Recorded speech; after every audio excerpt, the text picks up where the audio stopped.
Hello and welcome back to me drawing lesser known gods and retelling their stories.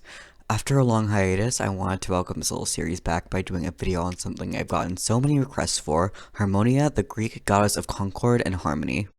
She is the illegitimate daughter of Ares, god of war, and Aphrodite, goddess of love. No, the irony is not lost on me. Her story starts when Cadmus, one of the first mortal heroes, was trying to find a place to build the city of Thebes. While he and his men were resting, a giant serpent snuck up on them, and Cadmus, panicked, slew it. The serpent ended up being sacred to Ares, who kept it there to protect a natural spring he adored. Usually something like this would warrant some horrible torture for eternity in Tartarus, but instead Cadmus was sentenced to spend years under the war god's service. I believe Harmonia's calming and merciful presence is what brought this on, a kind of peace that could be felt reverberating through heaven and earth. As Cadmus served his sentence, the two slowly grew closer. Harmonia fell in love with this heroic mortal who cared so much for his family and his people more than words can say. He'd only gone on this journey to save his sister Europia, after all. Once Cadmus was released from his service, they were set to be married. But, as is usual in ancient Greek myths, things took a turn for the worst because of, you guessed it, a jealous god.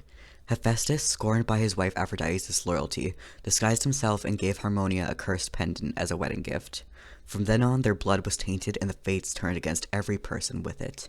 Harmonia and Cadmus watched ruin befalling their family with no explanation, and Cadmus decided that Ares must have still been upset with him for slaying his prized serpent. Why else would Semele be smited?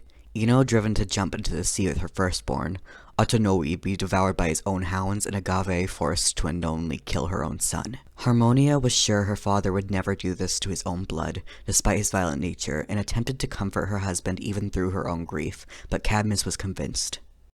"If you love your precious serpent so much," Cadmus yelled at the sky, "why don't I replace it?"